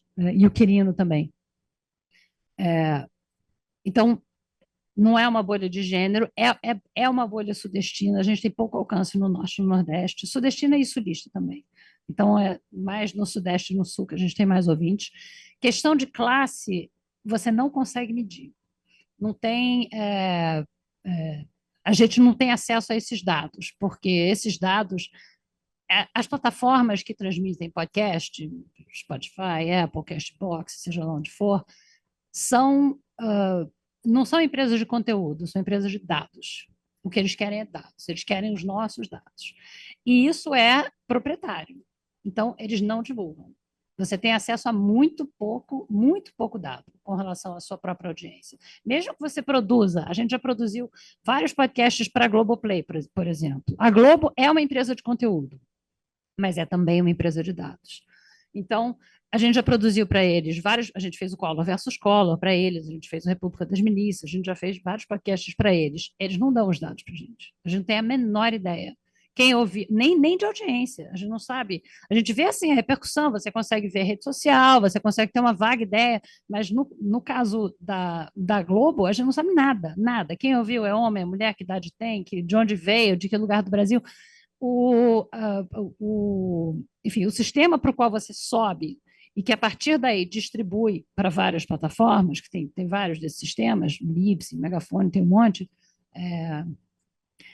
fornecem alguns dados para a gente, poucos dados, dado de audiência, dependendo, se for um produto independente, tipo Rádio Novela Apresenta, a gente tem dado de audiência, se for um produto que a gente fez para o Spotify, para a Amazon Music ou para a Globo, a gente não tem, não adianta, você pode chorar, pedir pelo amor de Deus, eu já fiz esse papel, pelo amor de Deus, dizer, por favor, entendeu? Eu sou a produtora que eu estou trabalhando para você, é bom para você que eu saiba se o podcast foi bom, porque se não tiver sido, eu tenho que saber como melhorar, mas não adianta, eles realmente não entregam porque o que eles querem são os dados. Então, a gente consegue ter para muito pouca coisa, sabe? O Apresenta a gente consegue porque é nosso, agora, não são todos os dados, a gente consegue dado de audiência, consegue um pouquinho de dado de gênero, que a gente não sabe, na verdade, o quanto a gente pode confiar, e a gente consegue dado regional, isso a gente consegue, por isso que a gente sabe que a maioria dos nossos ouvintes são do Sudeste e do Sul. A gente traz cada vez mais a gente traz histórias do Norte, do Nordeste e do Centro-Oeste, porque a gente quer cobrir o Brasil inteiro, a gente quer contar histórias de todo o Brasil. Então, a gente traz, e aí eu vou entrar na sua pergunta sobre roteirista e produtor, a gente chama todo mundo de produtor, mas todo mundo também que está na novela também é roteirista, menos eu. Eu não escrevo roteiro. Eu dou pitaco no roteiro dos outros, mas os outros todos que são que realmente trabalham na novela, que a gente lê nos créditos, a gente chama de produtoras, mas são roteiristas também. Mas quando eu falo produtora pura, a gente tem a Ashley Calvo, por exemplo, ela é produtora, ela só faz produção. Ela vai atrás de personagem, ela marca a hora, ela liga para o entrevistado, ela marca estúdio, ela acha a pessoa, ela convence a pessoa a falar, então ela, sabe, ela organiza isso, isso é o papel só de produção. Os outros fazem tudo. E a gente tenta trabalhar com freela, porque, enfim, nós somos localizados no Rio de Janeiro, a gente tem 3 pessoas que moram aqui em São Paulo, o resto está no Rio, e a gente quer histórias do resto do Brasil. Então, a gente trabalha com freelas do resto do Brasil, mas são pessoas que não sabem escrever roteiro, porque nunca fizeram isso, são repórteres, de uma geral, repórteres jovens, inclusive, que trazem suas histórias lá dos lugares onde moram, mas que nunca trabalharam com áudio, entendeu? São pessoas que estão acostumadas a escrever matéria de jornal, matéria de revista, matéria para rede social, essas coisas. Então, não sabem fazer. Então, nos trazem a história, fazem a apuração. Então, muitas vezes você vai ver uma história que eu narro, que está na minha voz, eu faço a locução, mas eu estou entrevistando uma repórter de algum lugar. Sei lá, teve uma história das bruxas da Inquisição, agora há pouco tempo. Pela Ana Pinho, não é nenhum exemplo do Norte, porque a Ana é paulista. Mas ela é excelente repórter, maravilhosa, apura super bem. Tem ideia de pauta, assim, 3 por dia ela está mandando para a gente, ela é ótima, mas ela não escreve roteiro para áudio. Então, o que a gente faz? Eu entrevisto ela me conta a história inteira, eu ouço todos os brutos dos áudios da entrevista que ela fez, e alguém da novela escreve o roteiro. E aí o roteiro é um roteiro como se fosse um roteiro de filme. Você vai juntando, você pega esse áudio aqui é interessante, você vai juntar com aquele outro, você vai transformar aquilo numa história com começo, meio e fim. Você vai pegar uma história que é um monte de entrevista e um monte de pesquisa e transformar aquilo numa narrativa. Esse é um outro talento, sabe, o talento de roteirista. Os repórteres todos da novela, que a gente chama de produtoras, sabem fazer isso. Paulinha, Flora, e todo mundo, Vitor, todo mundo sabe fazer isso, sabem fazer roteiro. E tudo, basicamente, passa pela mão de todo mundo, entendeu? A gente usa tudo na nuvem, todo mundo tem acesso e todo mundo dá pitaco. Então, você vai escrever o teu roteiro, eu vou ler o teu roteiro, eu vou dizer, achei essa parte meio chata, não gostei daquilo ali, não entendi, isso aqui você tem que explicar melhor.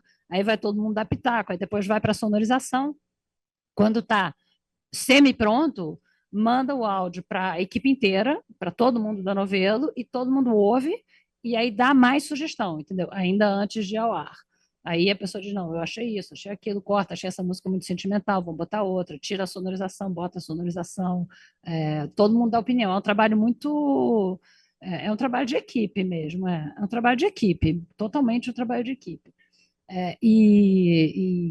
que mais que você perguntou? Agora eu já esqueci. É que a minha principal pergunta era com relação ao alcance de bolha. Eu sei que os dados são fundamentais, mas o fato de eu sou nordestino, então eu sou um ouvinte do Sul, que para os dados eu sou. E você é de onde? Você é de que? Ceará. Então, Ceará e Bahia são os estados que a gente tem mais ouvintes no Nordeste. Acho que foi eu que levei. Bom saber. Mas, continue assim, por favor. Sim, espalhe para os estados vizinhos. Tem uma história do Padre Cícero lá, muito bem. Então, eu sei que fica difícil ter... A gente só consegue fazer a resposta com dados, mas os dados não são precisos. Porque eu sou um ouvinte nordestino, embora meu Spotify seja acessado. O Spotify acha que você é paulista. Acha que eu sou paulista. Mas já que a gente está falando de discussões, o receio de ficar elitista, sabe? Do assunto ficar complexo, mesmo sendo tratado de uma abordagem simples. Acho que essa é uma das principais características do Apresenta, que é você não saber. A gente pode escutar um pai que escrevia história das filhas num diário de 30 anos, ou a gente pode discutir sobre... o poeta do Instagram, que é do Ceará. Talvez você não tenha ouvido esse episódio ainda, maravilhoso. Do poeta do Instagram. É mais recente, vai lá né? Tem 2, 3 semanas, mais ou menos. Maravilhosa a história. Então, acho que levantar um pouco a discussão de conseguir atingir, já que ganhou esse destaque, né? Que a gente já tem aqui, vamos dizer, um poder, porque destaque, fama é poder, né? Claro, então, claro. Você já que alcançou esse poder, então, por exemplo, o que a novela lançar, eu vou ouvir. E aí eu quero dizer que você já tem um poder, já tem a minha escuta. e aí de alcançar as escutas, né? A gente falou meu ponto é essa caixa preta e abrir essa caixa preta. Escutar o que tem dentro, conseguir furar. A gente tem o que eu estava ouvindo hoje, antes de vir, de uma indígena da merenda escolar, e ela fala, é muito difícil, porque é muito documento, e a gente fala, os documentos que precisam, eu sou do direito, não sei os documentos, o Ministério Público, que tem um procurador que fala, é difícil demais. Então, como que a gente faz para levar histórias tão importantes, assuntos tão importantes, para fora dessa bolha que eu acho que a gente faz parte, talvez seja. Essa é a pergunta mais difícil de responder, porque não tem uma solução, entendeu? A gente tenta sempre furar a bolha, às vezes a gente consegue, como você falou, o Praia conseguiu. O Praia conseguiu, realmente, tem conservadores, tem progressistas, tem gente mais velha, enfim, tem as pessoas mais espantosas, que de repente me dizem que eu vi no Praia. Então, tem esse efeito. O Apresenta é um pouco mais difícil, né? Porque são histórias diferentes toda semana, e a gente não tem os dados, então a gente não sabe. Quando você não tem os dados, você sabe como é que é, né? Você não tem os dados, você não tem como corrigir, você não sabe o que você está fazendo de certo, o que você está fazendo de errado, quem você está atingindo. E como as pessoas da Novelo são todos... não são todos de classe média nem classe média alta. Aliás, a maioria das pessoas da Novelo veio de famílias mais pobres, classe trabalhadora, mas são pessoas que fizeram faculdade, que fizeram pós-graduação, que se tornaram repórteres, então que mudaram, entendeu? Então é muito difícil você conseguir furar a bolha nesse sentido.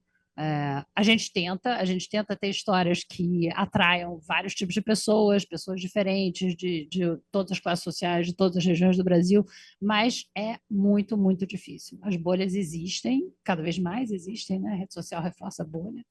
Então, furar bolha é a coisa mais difícil. Eu não tenho como te dizer que eu consigo furar bolha. Eu acho que não. Adoraria furar a bolha, mas acho que não. Bom, estamos caminhando aqui para os minutos finais.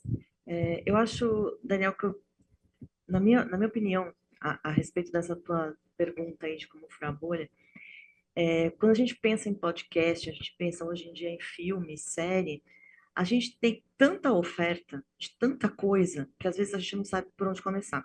Eu já, por exemplo, depois que eu terminei o Praia, estava na pandemia ainda, que eu fiquei meio órfã, eu fiquei rodando o Spotify, eu falei, sabe igual quando você termina uma série que você ama, que você quer, eu quero igual, no mesmo estilo.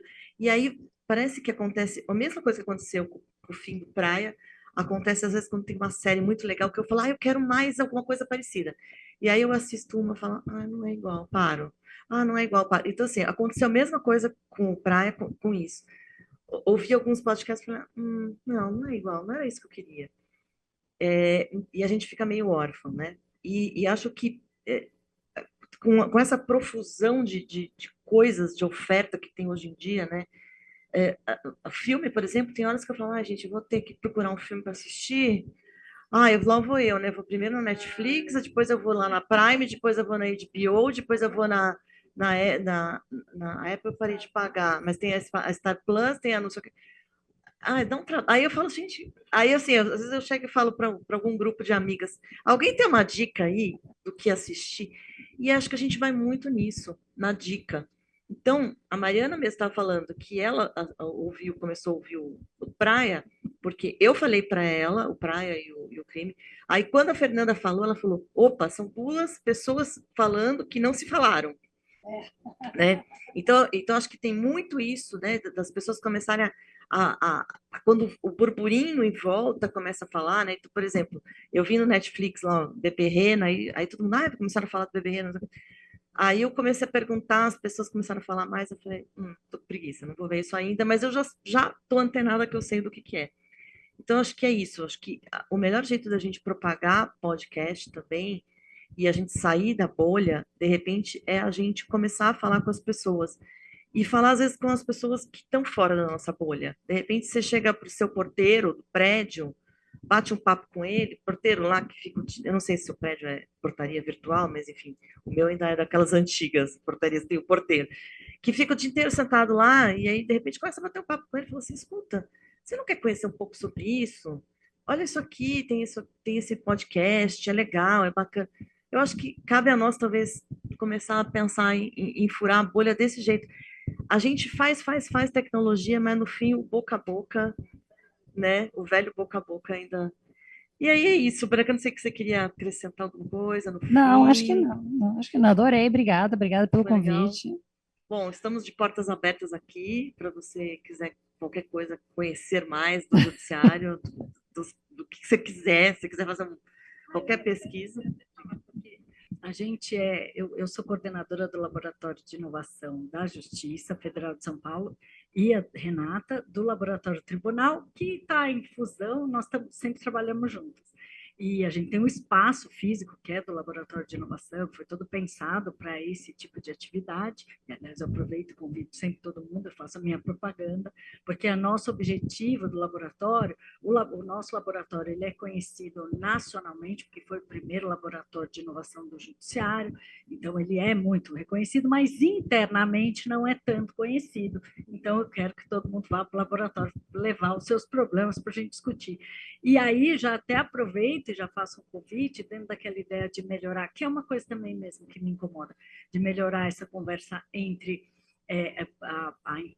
estou chamando a imprensa, mas na verdade os profissionais da comunicação, né, e o judiciário, que tem essa deficiência na comunicação, nós sabemos disso, e aproveitando o momento que a gente vive no Poder Judiciário, que é um momento que há muito estímulo à inovação, a novas formas de trabalhar, para melhorar a forma de trabalho e mudar os vícios, né, antigos, que não tem mais cabimento, trazer novidade, frescor, mas ao mesmo tempo sem perder que é aquilo, né? Não é toda novidade que é boa, a gente tem que estudar, refletir, pensar. E aí já fazer um convite para você, para a sua equipe toda, para todo mundo que você conhecer, que o laboratório, os 2 laboratórios estão de portas abertas, nós podemos fazer oficinas de discussão sobre problemas, sobre como melhorar essa discussão. Eu fico super feliz só de você ter falado que a maior alegria foi ter permitido esse tipo de conversa, porque eu fico muito feliz, porque é isso que a gente precisa, é isso que a gente quer. Então, já aproveitando, em nome do laboratório, fazendo já esse convite, que quando você quiser, ou sua equipe, ou quem você achar que pode fazer bom proveito. Chama o Thiago Rogero para participar de uma coisa parecida com essa aqui. Ele vai ter ideia para tratar da questão de raça. Super importante. Eu acho ele é muito bom, o Thiago, eu acho que ele vem, chama ele. E eu vou convidar todo mundo aqui a mandar história para gente, tá? Não história abstrata, pelo amor de Deus, tá? Não me venham com histórias abstratas, não tem como, a gente não tem como trabalhar com isso, a gente precisa de personagens, histórias que tenham, sabe, um personagem que seja o que os americanos chamam de compelling, que seja assim, que pegue as pessoas.